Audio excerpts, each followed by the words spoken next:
Wow, this next interview is one of my favorites. Not only was it Lee Child's birthday, it was 2 days after the publication of the 25th Jack Reacher book. This one, written with his younger brother, Andrew Child. It was a joy to talk to both of them.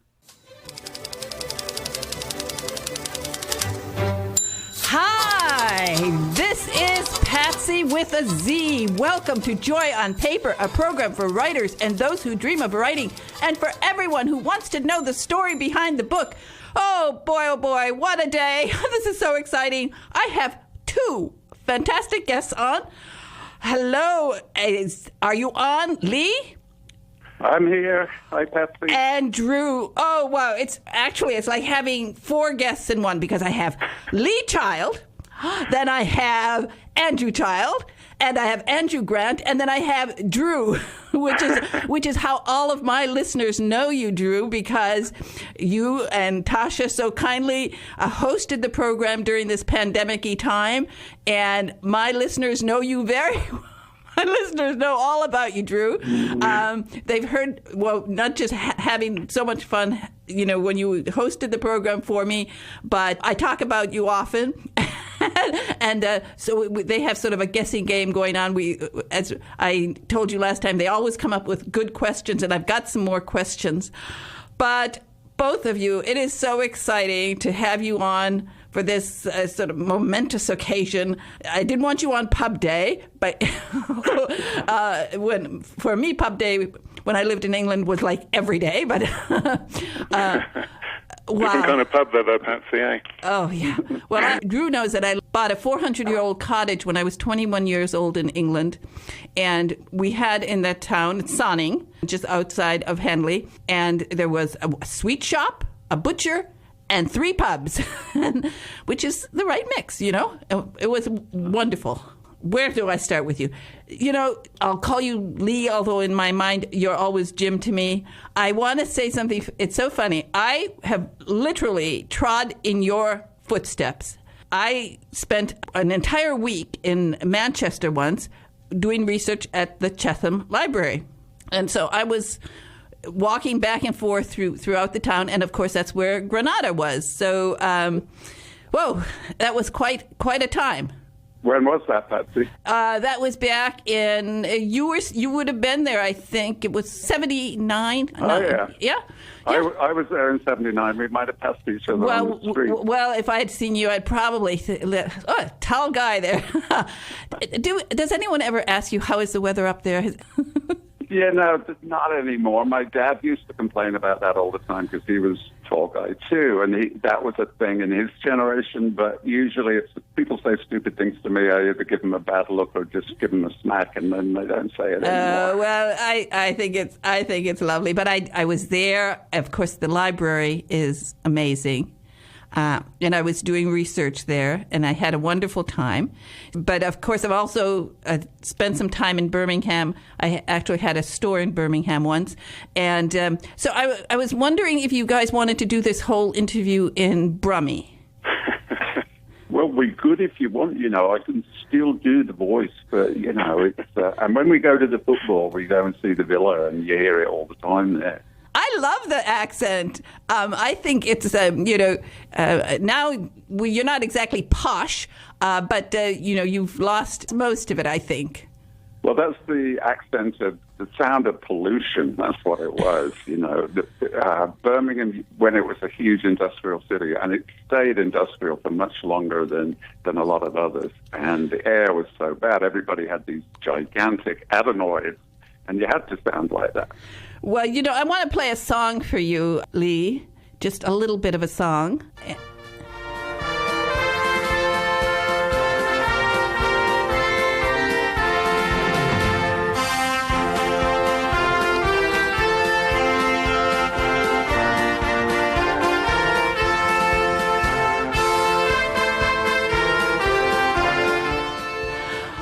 Well, as I said, I moved to England, and I was rather obsessed with all things British.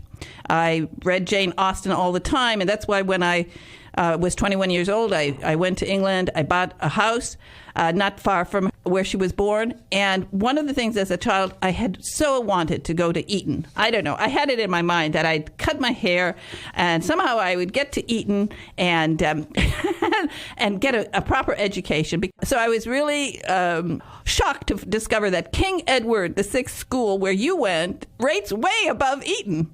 Yeah, Eton is rubbish. Eton's for boys, and they're all pretty thick. And the education they get out is awful. I mean, all you got to do is look at the Prime Minister. He comes from Eton, and he's thick as a brick and can't do anything. King Edward VI is an amazing school, of course, founded in 1552, which, for Americans, like, so hard to believe. Tell us a little bit about your school days, because one of the things that you have certainly lived up to their school song, because very few people live up to their school song. Can you still sing it? Part of it, yeah, where the Iron Heart of England beats, something like that. But yes. Yeah, I'm very old. You're not getting us on Pub Day. We're 2 days late, but you are getting me on my birthday. Oh, and that reminds me of how very old I am. And so my education was kind of a previous generation thing. It was still the classical English model where you learned Latin, you learned Greek.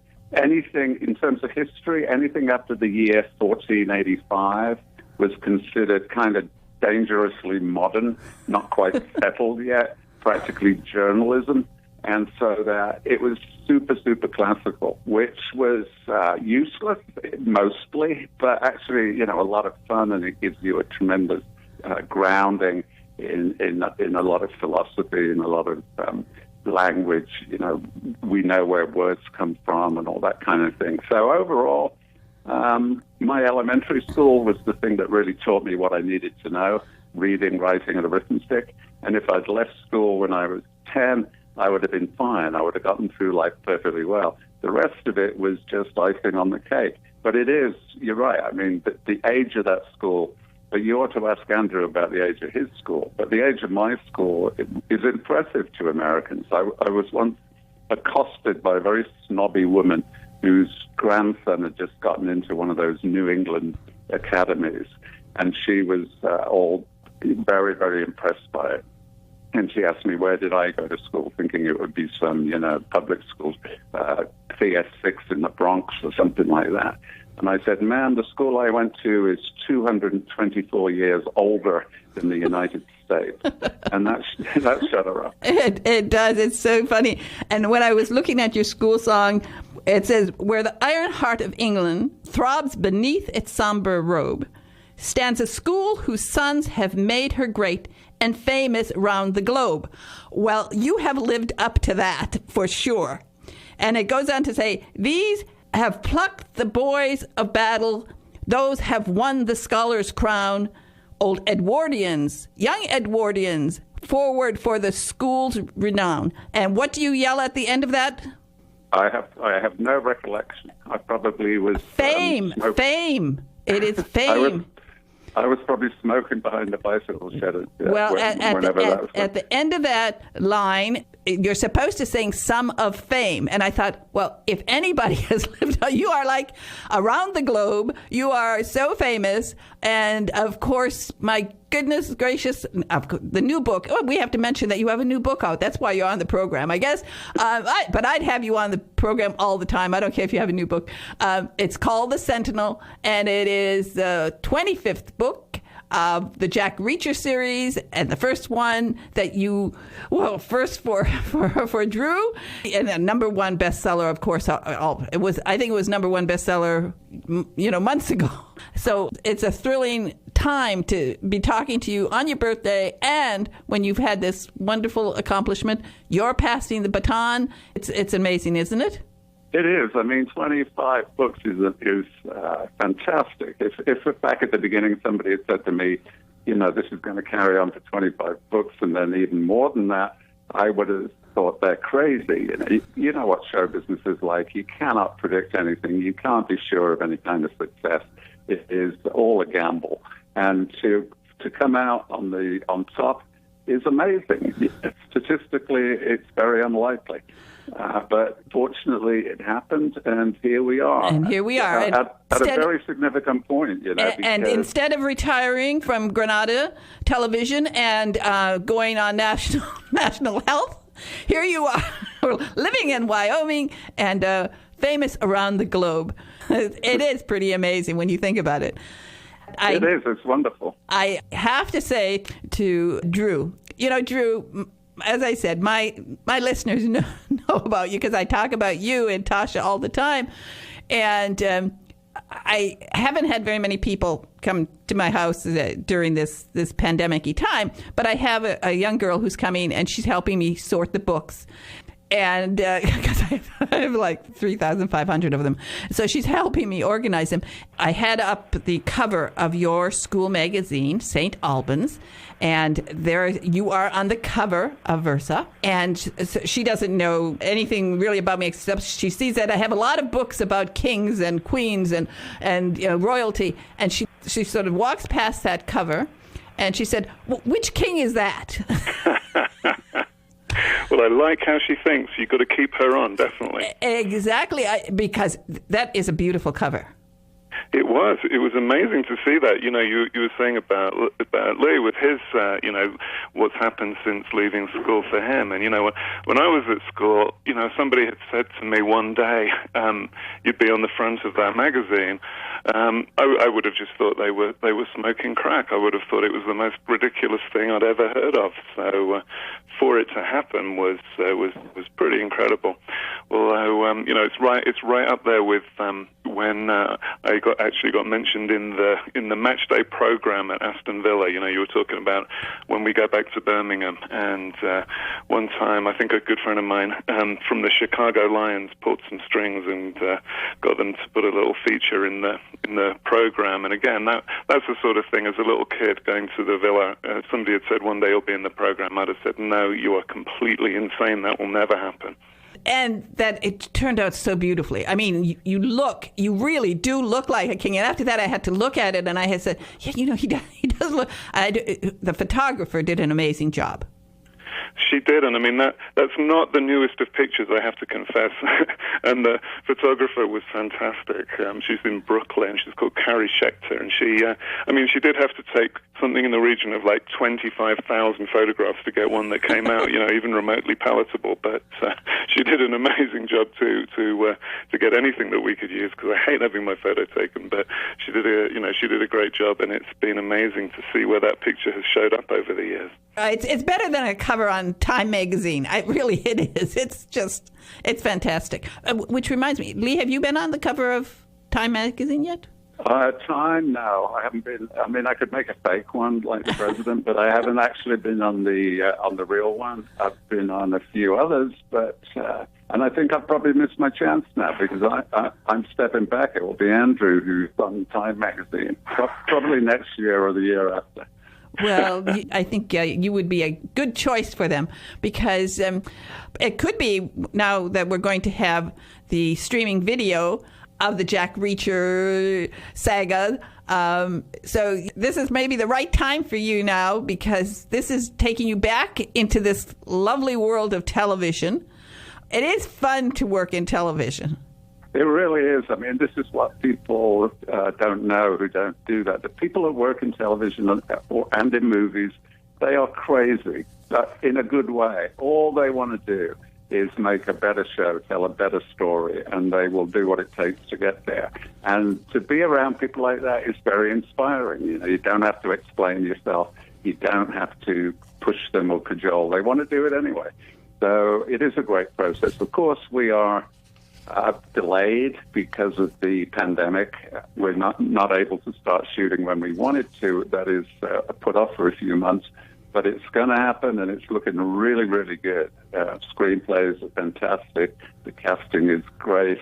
The mood is very happy. Everybody's going to really enjoy it, I think. Well, I think to be on a set, no matter what your position, when you're on a set of a television production, a movie production, it's a world that is so exciting. It almost takes your breath away. You're there. You could be doing the simplest thing, and you say, Oh my goodness, I'm here, and it is really exciting. So I can see, those years that you were at Granada and that you were doing some really, really great programs. I mean, some of the best, like Brideshead Revisited and Jewel of the Crown. Did you know that Jewel of the Crown was Stephen King's favorite book? Is that right? No, Yeah. I didn't know that. Did you know that? That's what he was asked many times. He would say, Jewel of the Crown. And so isn't it wonderful, all these sort of threads that link us? You never thought, for example, when you started a band or a rock group or whatever you called it, called Dark Tower, that one day you'd be pals with Stephen King. I know, isn't it remarkable? I used to read Stephen like a fan. And now we hang out. We go to the Boston Red Sox. I mean, I do that as a favor to him because who would want to do that otherwise? But, yeah, it's amazing the way things come around. John Grisham, for instance, who I started out as a reader, really admiring him. I think he's a way better writer than people give him credit for. I was always a fan. Now he's a friend. It is amazing what happens. And, of course, let's talk just a little bit about some of the people you worked with at Granada, because you work with some really great people like Jeremy Irons and just throw a few names in there. What was Claire Bloom like? Tell us a little bit. Well, it was a huge production, all of those dramas, obviously, but it was a very democratic thing that we had a canteen, like a cafeteria where everybody ate, and you would be standing in line. Maybe Claire Bloom's in front of you, and Jeremy Irons or Anthony Andrews is behind you. And I think when you're at the level of making a program, you're down in the weeds and you're doing it shot by shot and line by line, everybody understands that they're just workers, the same as everybody else. And so it was very equal, and it was a lot of fun. The ones that I really got to know best were the ones that were there all the time. We had a soap opera running. It's maybe the longest-running TV soap opera ever. It started in 1961, called Coronation Street. And, yes. Those people were like total workmates to us. We had a lot of fun with them. And who else would there be? The other thing that there was at Granada that people forget about, the drama was fantastic, but there was also serious documentary stuff, some real serious journalists. And they were fun as well because, they were involved in things that we were threatened by the government sometimes about things we were revealing. And that made it very dramatic, very exciting. You felt embattled. It was you against the world. And Granada was relatively small back then, certainly in terms of the management structure. When I first started, I was a young trainee, and there was only like 2 levels of management between me and the chairman. And so the whole thing was a family. It was wonderful. One of the productions, I don't know if it was done during your time, it was when it was called The Christians, and Bamber Gascoigne was the narrator. Yeah, Bamber, he also was the presenter for a show called University Challenge, which was that was the British equivalent of College Bowl. And he was erudite, and he always wore a corduroy jacket, like he just came out of Oxford University. I love him. There are only 2. I never know. Do you prefer to be called an Englishman or a Brit? I'm a citizen of the world. Well, I know. I belong nowhere. Generally, do Englishmen like to be called Englishmen, or do they like to be called Brits? Well, really, my dad was from Northern Ireland, which is the final part of the United Kingdom. It's not even part of Great Britain. So I would say I'm a UK citizen. UK citizen. Well, I used to love University Challenge so much. Neither one of you were in your uni's team for University Challenge? No, neither of us were particularly brightly shining lights, I don't think, during our university days. Because you both went to the University of Sheffield, and but I don't believe they've ever won it. I think they might have placed or something.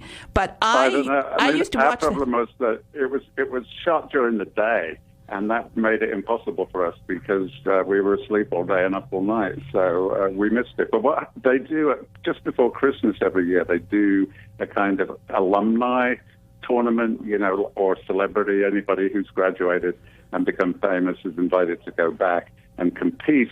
And I get asked every year, and it's a real dilemma. I mean, it's an impossible choice. It's a sort of lose-lose proposition. Suppose you go on the show and look like a total idiot. You don't want to do that.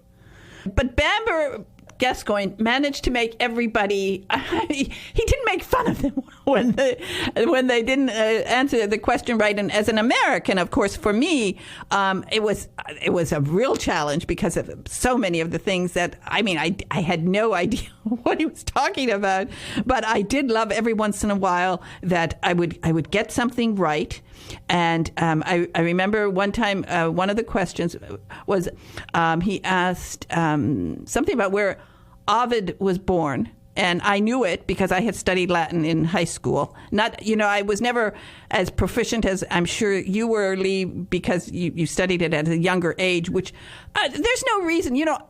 This is what drives me crazy, because if a young kid from Birmingham can study Latin and Greek, why is nobody in America studying Latin and Greek? And it does help the mind. I believe it helps your mind enormously. So, but I would love to meet him. He's still alive. I don't know if you know him, but he's one of my favorite people.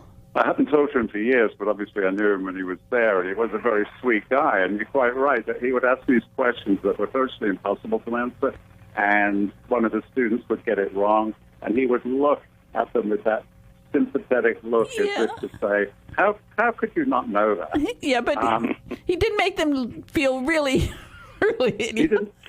He retired, and I'm never sure why. I'm never sure why he gave it up, but he retired, and now there's a guy called Jeremy Paxman does it. And he's a little bit more scathing when they get it wrong. He's a little more combative. Exactly. So I love the name Bamber. I think it's such a cool name. I thought somebody has to name a character. Oh, one of you have to. Well, now it's up to Drew. Drew has to use the name Bamber in honor because he is something. He is really something special. And I would love to say I'd love his telephone number. I'll call him up and say I love you because I think he's so great. Of course, the other one, and Drew is well aware. Harry Kane is sort of a passion in my household. But speaking of soccer, the two of you, which teams do you follow? We both follow Aston Villa. Well, what can I say? So, Tottenham. We have Tottenham. We have like a one of these 30-foot long scarves. I don't know. None of us could wear it. It would wrap around us like a dress, but we have it because we watch any time Harry Kane is on. We are glued to the telly. Well, Andrew's far too polite to point out that Tottenham last won the league 7 years before Andrew was born.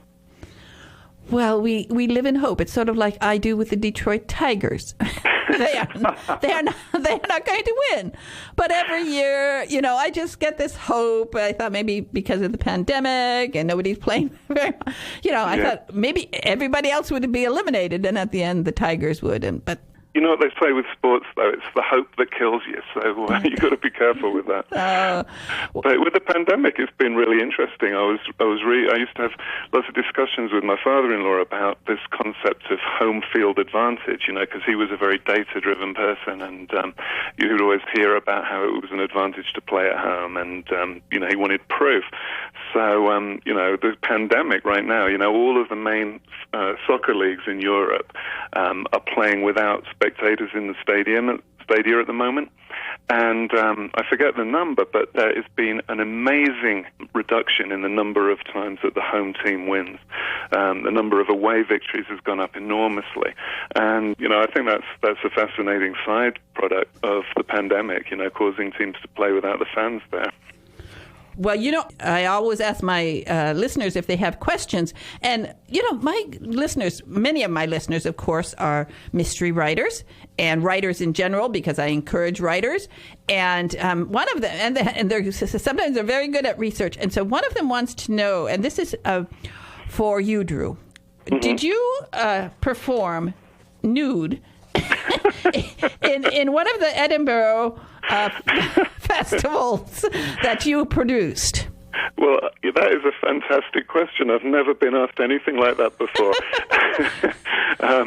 It's putting some very alarming pictures in my head right now. But, it's fair to say that we did have 2 shows at Edinburgh.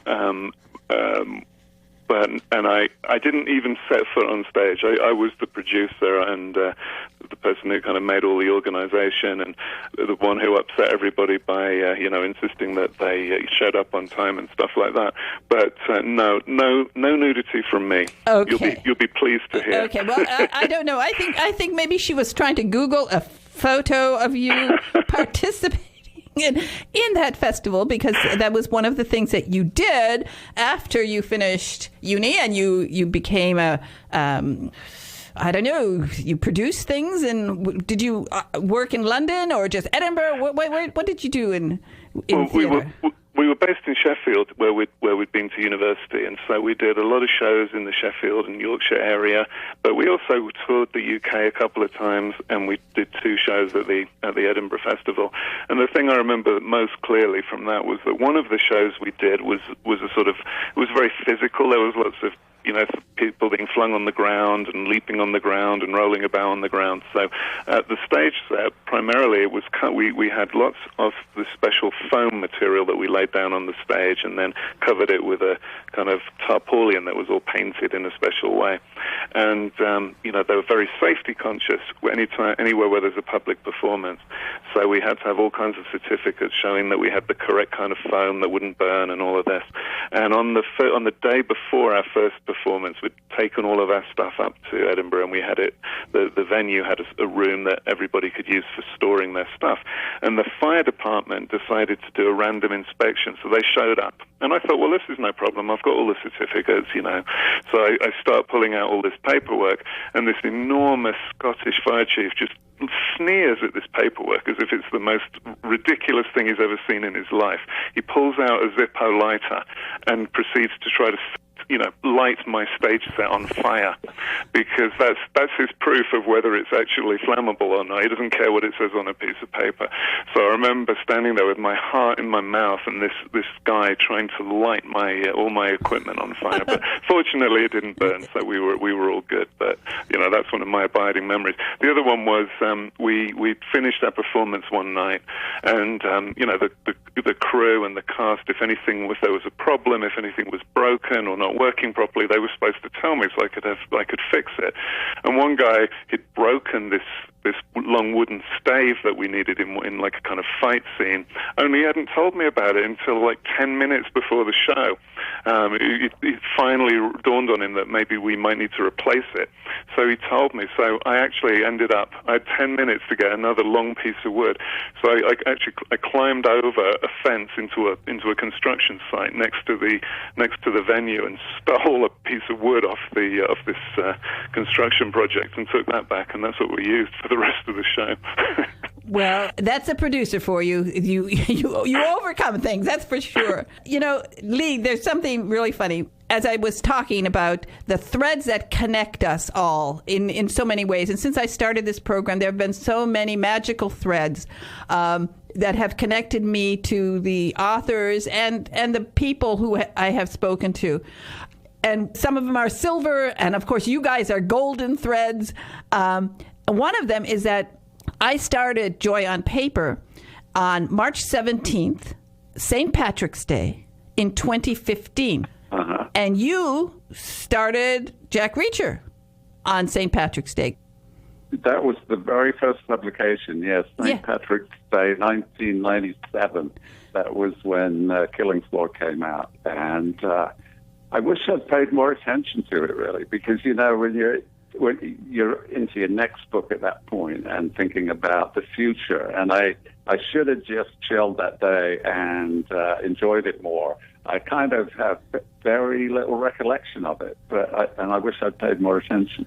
So there we are. Both, it turned out to be, St. Patrick's turned out to be lucky for both of us, and March 17th turned out to be lucky for both of us, because here I am, I'm still going. I don't know how strong, but I'm still going. And of course, for Jack Reacher, tell me, do you have that handwritten, I think you wrote it in pencil, the first book? I do. What happened was, to me, it was extraordinary, but there was a university in the UK called University of East Anglia, which is roughly the equivalent of Iowa State. You know, Iowa State is like the Rice's University in America. East Anglia is in Britain.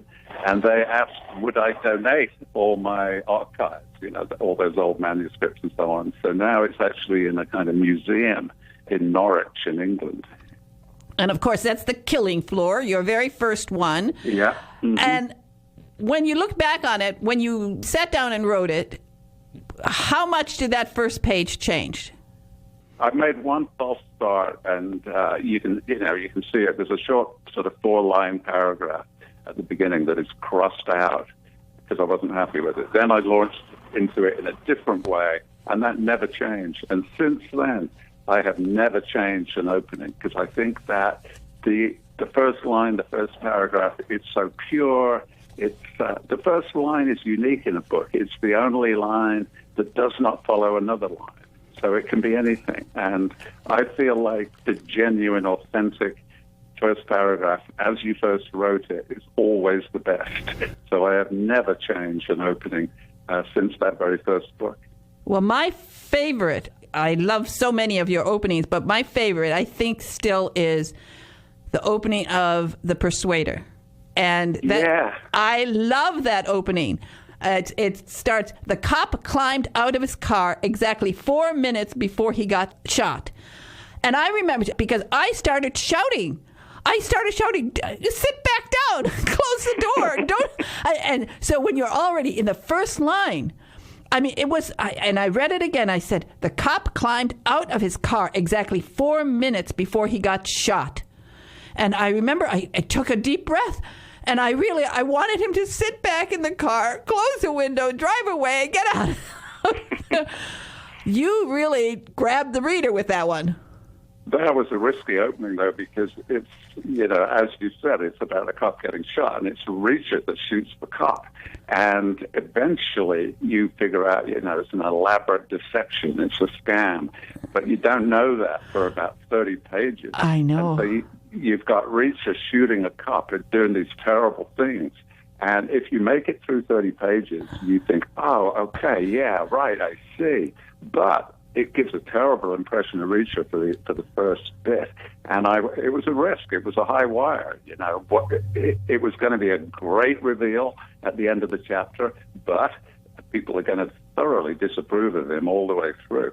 Well, I thought that was a great opening. Drew, do you have a favorite opening of the books? Because you must have gone back now. I know you read them as they came out, and you started from day one with the very first book, but as you sort of reviewed them, did you notice the strength of these opening pages? And it is so important to grab the reader with that first page. Absolutely, and not only have I always loved them, because the thing, the center of gravity shifted so much. Because up until, in fact, it was even after I'd read Blue Moon, I was lucky to get a pre-publication copy of Blue Moon, so I'd read all 24 of them purely as a Reacher fan before the idea of joining in with the writing ever came along.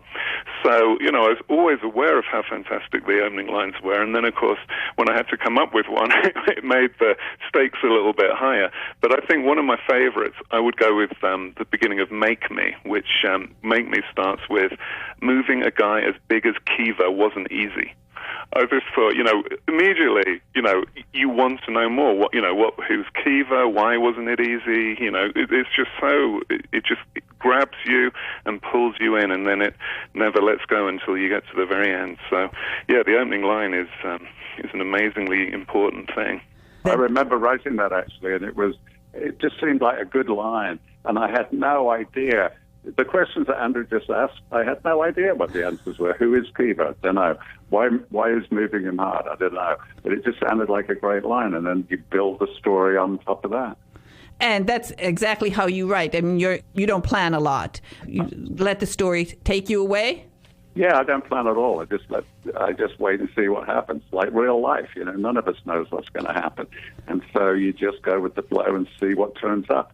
And I've always found it a great way to do it. It keeps me interested. I sit down to write with exactly the same emotion that I hope the reader is going to feel, which is, oh wow, what's going to happen next? I genuinely don't know, and I'm genuinely excited about it. I have a question inspired by the girl who's sorting my books. And this is, because both of you, of course, love theater, and you must have participated in theater at your schools. What are your favorite parts if you were going to play a part in a Shakespeare play?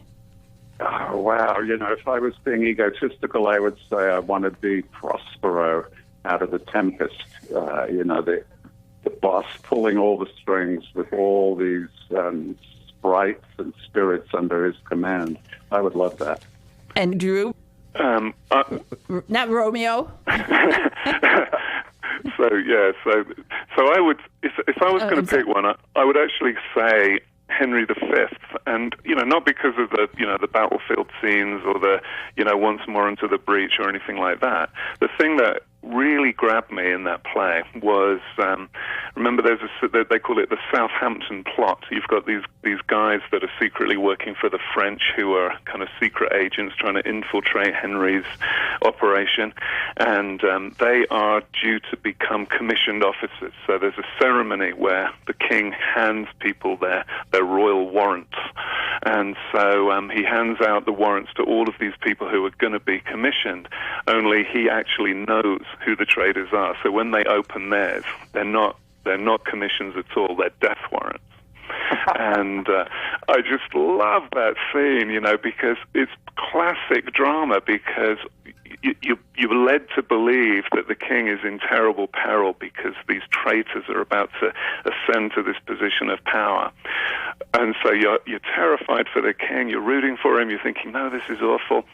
And then it turns out that he was a step ahead all along. He knew and he took care of business. And I just love that. And that's been used, that motif has been used over and over and over, even to the point, he was talking about Coronation Street, that soap opera, but there was another one called EastEnders, and two of the heroes, there was Dirty Den and his wife who ran the pub, and Dan was always, off with other women doing the dirty, and his wife wanted to reconcile, and she'd gone to all of these lengths to sort of lure him back. And the idea was that you thought she'd succeeded; they were going to have this lovely romantic Christmas together, and then on Christmas Eve, she said, "Why don't we just give each other our cards and presents now?" So Dan she gave Dan this lovely present and romantic card. Dan handed her card. Only it wasn't a card, it was divorce papers. And I remember watching that and thinking, they nicked that from Shakespeare. But, I love that. I love that reverse, because you're so emotionally invested. So therefore the payback is so great when you discover that things are okay after all. That reminds me of the pub. As I said, we had 3 pubs in our little town, and of course, everybody has the pub that they go to. I mean, you pick. Eventually, you pick one that you go to all the time. And I thought it was so lovely. It came as a surprise to me, of course, when I first went to England, that the pubs closed after lunch, but everybody would meet out there. We'd be out there, waiting for the pub to open in the afternoons, and it was really nice. And of course, people would be commenting on what the pub owner was doing upstairs, but somehow that gin and tonic, when you were waiting for it, was really so much. Oh, it just tasted so much better than one that you got if you just walked in. Absolutely, and that that is such a key aspect of human nature, isn't it? If you can get something too easily, then you don't really value it. But if you have to wait for it, and that's like, for me, that was always like waiting for the next Reacher to come out. It was that sense of anticipation, and then the reward when it came was that much more gratifying. So I know exactly what you mean. Well, the big anticipation, of course, in England was having morning telly. I remember the sweet lady in the sweet shop. She was so excited that there would be telly in the morning. And then she decided at one point, she said, but then, it could be the end of civilization. Well, I always remember that we had. The breakfast television was introduced, and I remember Andrew saying to me, "What do you mean introduced? 6 o'clock evening news. That's my breakfast television. It's always been there." Exactly. I was going to say, there's always TV on when I woke up. Yeah.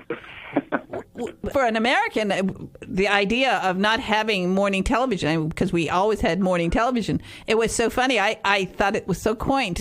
I loved it. It was, but our version was the radio. BBC radio in the morning was the equivalent, and that still is a wonderful thing. And people do that. They listen in the kitchen while they're getting ready, and then they listen in their car while they're going to work.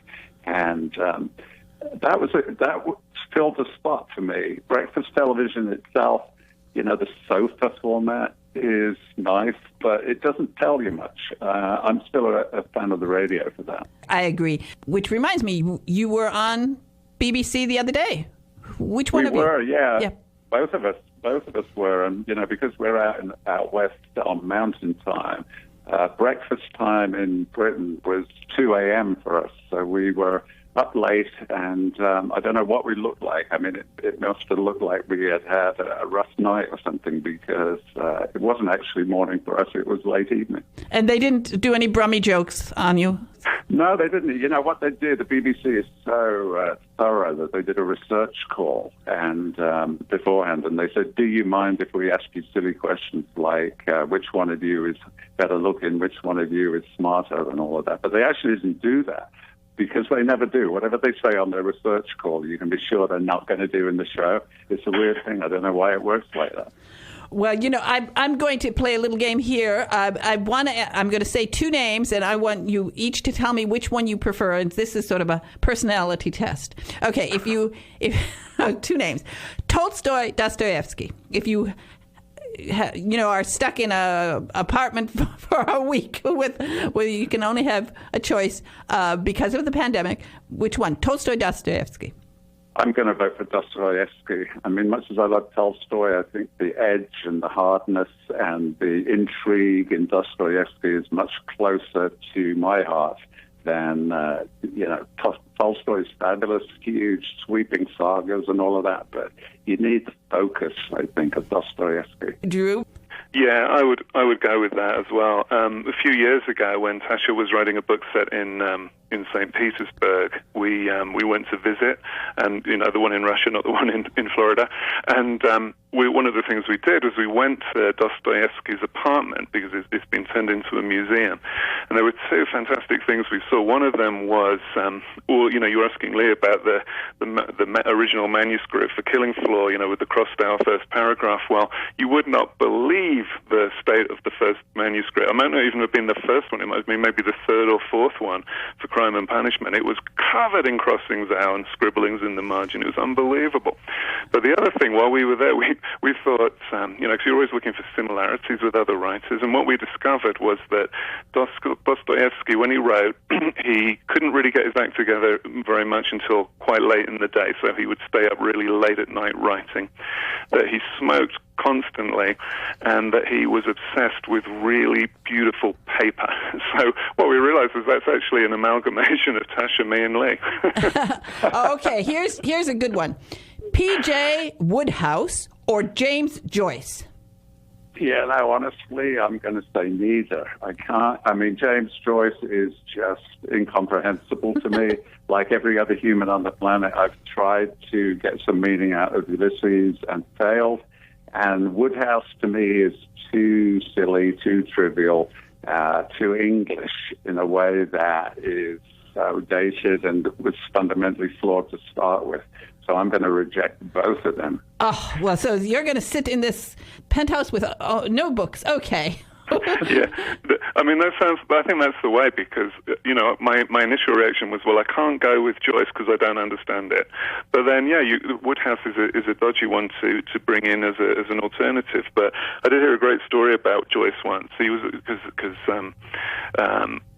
he was, he used to hang out with Samuel Beckett a fair bit, and apparently one time he was miserable and depressed, and Beckett said, "So what's the problem? Why are you so down?" And Joyce said, "Well, I only wrote 5 words today," and Beckett said, "Yeah, but for you that's a lot." And Joyce said, "Yeah, but I'm pretty sure they're in the wrong order." You could put them in any order you wanted. Now, notice one thing. Nice. I said Woodhouse because when I first went to England, because I lived in northern Michigan, nobody had certainly ever heard of P.J. Woodhouse, and I pronounced it all the time for years. I thought it was Wodehouse, and when I got to Guildford and I said, where is Wodehouse's house? People sort of laughed at me. So it's Woodhouse. I would take him. At least I can imagine having Jeeves, and I rather enjoy that. That part of England for an American, that's a thrill. And one more. This is the final one because we don't have much time. Hemingway or Fitzgerald? For me, I would say probably Hemingway because I'm super dubious about Hemingway, to be honest. But I admire the concise language, the short, direct sentences.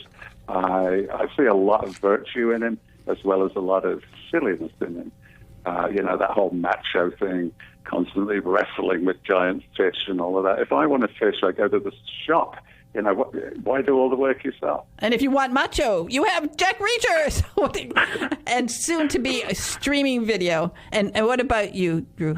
Yeah, I think the same, for the same kind of reasons, because I prefer the sort of I think there's I like that you can't say this for every book, and there are some where you've got quite a few distractions in there, but it's generally that much grittier and that kind of appeals to me, I think. But I remember going to Hemingway's house on Key West once, and I was amazed because they had this huge business going where you could have your wedding there. And I remember thinking, so which part of the Hemingway legend is attracting people to get married here? Is it the multiple divorces? Is it the suicide? What is it that makes you think Hemingway is a good thing to associate with your wedding? That's not exactly my idea of a destination wedding. My idea of a destination wedding is Venice, and Tasha Alexander is going to have a book out in March. Whoa! Tell us about that. We have 1 minute. Yeah, so her next book, it's actually Florence, this one. It was her, she did Venice. Yeah. She did Venice before. This one is set in Florence, and it's fantastic. As usual, she's got 2 timelines running. And so she has Lady Emily arrive, once again shut out from her husband Colin's investigation, which gets off to a very dubious start when a body flies off the roof of a building. So Emily sets out to run her own parallel investigation. And the reason for this body, this person being murdered in the early 20th century, links back to what she discovers about things that happened in the 15th. So it's going to be, it's one of those beautiful stories where each subsequent chapter interlaps with the one before, and the picture that you end up building is not the one that you think you're going to when you begin. Yes, well, of course, I knew it was Florence because that is another perfect destination for a wedding, but nobody's having any destination weddings in Europe right now, or anywhere for that matter, because we're not supposed to go anywhere. But you guys are very lucky to be living in Wyoming, land of the open skies, where you have beautiful stars every night, fresh, clean weather, and wonderful air. Do you ride horses or drive Land Rovers? We tend to drive, honestly. There are horses here, but none of them are ours. And the last time I went on a horse was in 1978 in Scotland, and I fell off after about 30 seconds. So it would take quite something to get me back on a horse. Well, actually, I've never been on a horse. I've seen one once, but I've never been on one. well, if you lived in the 1870s, you guys would have had to go either to India, or you would have to come to the West in America, and then you would have had to learn how to ride a horse. Geez, this is wonderful. Look, they're playing my music. I'm out of here. You're out of here. I want to thank you both, Lee Child and Andrew Child, and just thank you so much. The new book is The Sentinel. We don't have to talk a lot about it. We know Jack Reacher is going to just do a lot of interesting stuff, some fights and all sorts of exciting stuff. You guys did a great job. Thank you so much for being on Joy on Paper today. It's been a joy to talk to you. Absolutely, our pleasure, Patsy. Thank you. Okay, bye-bye now, and you never know. Lee, you might decide to write a kid's book, and you'll be back, okay? You never know. You never know. Okay, and good luck. Well, I'm going to be watching the streaming video, so bye-bye now. Bye. Okay. Whew. I don't have time for anything more. We're out of here. This was a big show. 1 hour of Lee Child and Andrew Child, or as I like to call him, Drew, because they are wonderful, and I'm just so thrilled that they gave me an entire hour. Bye-bye now. This has been a joy on paper, a real joy today. Bye-bye.